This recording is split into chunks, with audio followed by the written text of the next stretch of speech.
Coming up next on the Jeff Crilley Show, you're going to meet the great RaDonna Hessel. She heads up the Grapevine Chamber of Commerce, one of the most respected chambers in the entire country. Her incredible journey just ahead.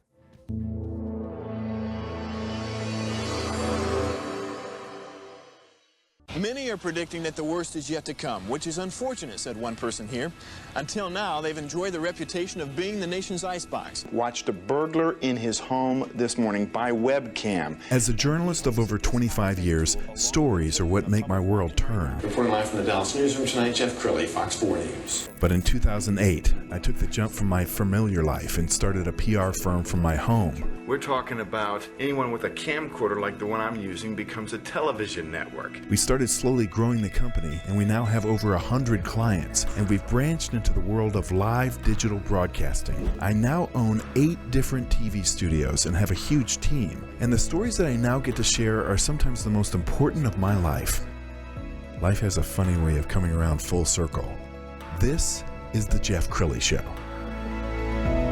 Well, this episode is near and dear to my heart because I've known my next guest for some 2 decades, maybe longer. RaDonna Hessel's in the studio. She's the CEO of the Grapevine Chamber of Commerce. Thank you so much. And you brought a book I signed many years ago when you were back in Grand Prairie. Exactly. So I couldn't resist. Okay, well, so share a little bit about your journey before you got to Grapevine. So I have been in the business for 37 years now, or going on 37. You look amazing. Thanks. So, started out in the big city, metropolitan area of Perryton, Texas, for those of you that know where that is. And then I ended up getting a position as office manager in Farmers Branch, so close to here. Then I was vice president in Grand Prairie, became president in Cedar Hill for several years, went back to Grand Prairie as president, and now I'm in Grapevine. Wow. Well, we were talking to you for the show that I can't think of a better chamber position than Grapevine. I mean, you really kind of have it made. Let's talk about, I mean, everybody knows Grapevine, but go through some of the amenities, some of the wonderful things that are happening in Grapevine. So Grapevine is a wonderful mixture of corporate, tourism, just a little bit of everything, a lot of families. And so what makes it special, I was telling you, our city manager says that we're on third base. We have the lake, we have the airport, we have corporate businesses, and we also have an awesome hometown. And then, of course, because of the airport, we are able to have a lot of tourism, a lot of restaurants. So it does make it a really fun place to be. I love it. We're going to pull up your website, and as we scroll on the website, it seems like you guys are so involved. You have so many activities. There's so many ways to get plugged in. Talk about the benefits of becoming a member. Well, a lot of people think that chambers of commerce are, we control the weather, of course, because I heard you say it a time or two, Chamber of Commerce weather. But we really are a business organization made up of businesses who are working together to build a better business community. So we have everything from our young professionals, which are awesome, to an economic development committee, to a home connection group. So we listen to our members. We ask them, what do you need as a business to do better? And then we try to create that. And at your monthly luncheons, you get a lot of people, don't you? You just had Dan Henry from Fox 4. I did. So we, a little bit of it depends on time of year, et cetera, but we have anywhere from 150 to 350 attend a luncheon. We have some great speakers. We try to bring in speakers that have current issues or current event.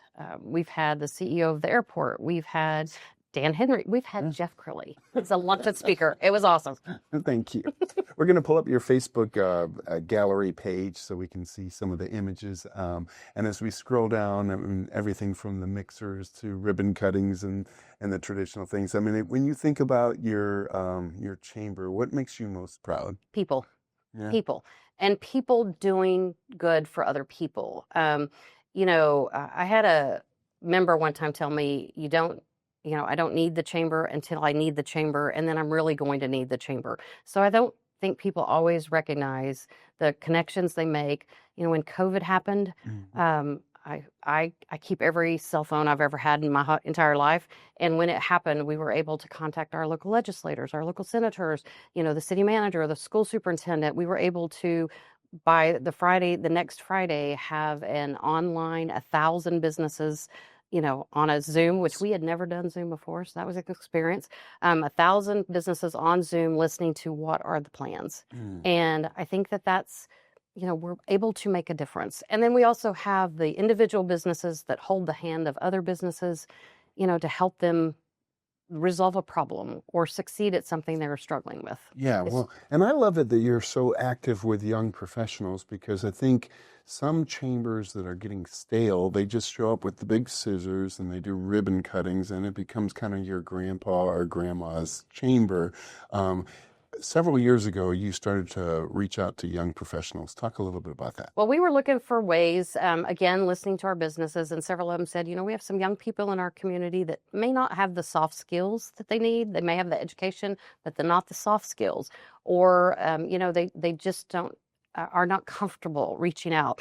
In today's society with cell phones, et cetera, it's hard for people to learn, how to communicate and build relationships.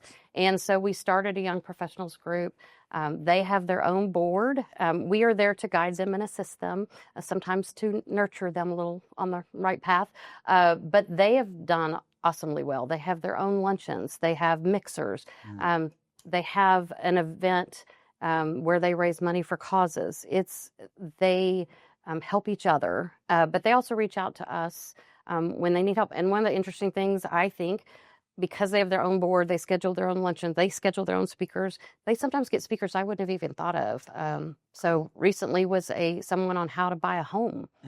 You just don't think that people, we all struggled through it and did it, but it's sure nice to have somebody come in and tell you how to do it right. Beautiful. And when I was preparing for this show, I went on your YouTube page and I found this Cause of the Quarter, and this is your young professionals group. Let's go ahead and roll this clip.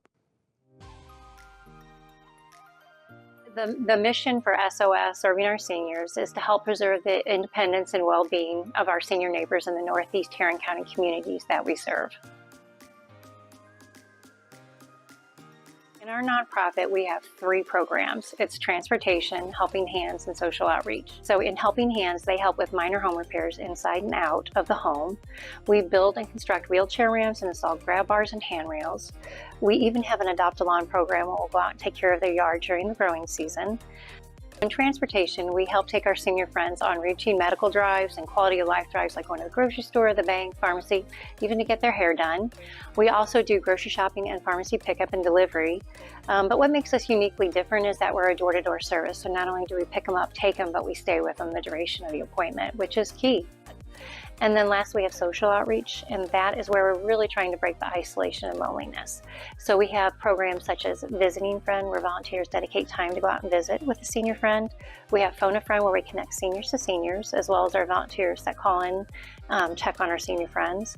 We have monthly senior socials, and it's the 3rd Tuesday of every month. And if you don't do anything with us, I just recommend you come out and see this. We have anywhere from 80 to 100 senior friends that join us. Transportation drivers bring them to our luncheons.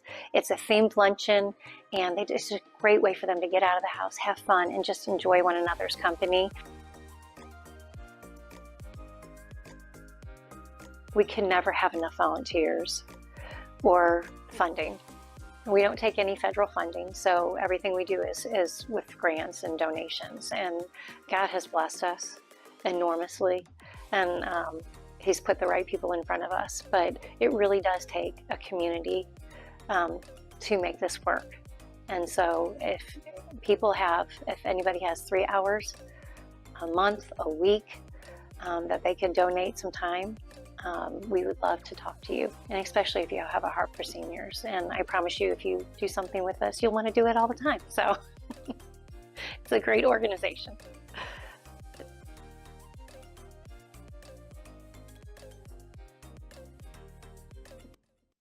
So cool. I can tell why you love your job. Let's talk about the 5-star accreditation, because this is a rare honor that most chambers don't ever achieve. So there's 7,000 chambers of commerce in the United States, crazy number. Actually, there's 120 chambers in the DFW area. Wow. And we are one of the only ones that are a 5-star accredited chamber of commerce. It's a process you go through every 5 years. You have to maintain it. It looks at your facilities, your advocacy, your programming, just everything. It's a challenge to do. But it's something that we felt was valuable to make sure that we were doing what we needed to do for our business community. And first time we applied, we got a 4-star. Our board didn't want that. They wanted to be the 5-star. So instead of waiting 5 years, we waited 3 years. We fixed what they said we lacked in, which was great for us. Wow. And then we became a 5-star. And we're now next year actually going for our 3rd consecutive 5-star. No kidding. That's incredible. So we're very proud of that. Well, let me give you a chance to brag about your team, because you've really assembled a dream team, haven't you? I have an awesome staff. Michael Miori is our VP. He's been with me for 12 years. John Adkins does programs and events. He works with young professionals. He works with all the special events we do. He's awesome. I think he's been there now 5 years. We have Rose Palacios, which is our membership person. I kind of borrowed her from a fellow, from a business in our community. Sorry about that. And then recently we brought on Jordan Turpett. Jordan is our new marketing of communications, because my marketing communications person took a chamber job as president and CEO at our next door chamber. So Wow. still a little irritated with Robin, but that's okay. She's doing great. And Coppell, so we love you. All right, so we got about a minute left. So the folks who are in Grapevine who have not joined the chamber, but they need to, give them some encouragement. Well, I think my question would be, why haven't you? We have so many businesses who work together. A lot of people will look at it as an old school organization, but it really is a group of businesses working together to improve the business community. Besides the networking, besides the events, I think we do really good work. And when we go to our legislators, we can say, we're not just a single business, we're 1,000 businesses, and this is how we feel, and this is what we believe, and we want you to know. So I honestly don't understand why businesses choose not to be a member of any chamber. I always encourage them to be a member of their local chamber, but if they want to work hard and have fun, I would encourage them to call Grapevine. Outstanding. Great show. Thank you so much for coming on the show. And we're going to share the website, which is grapevinechamber.org. The great RaDonna Hessel. Thanks for coming on the show. Thank you. You bet. That's it for now. We'll see you next time.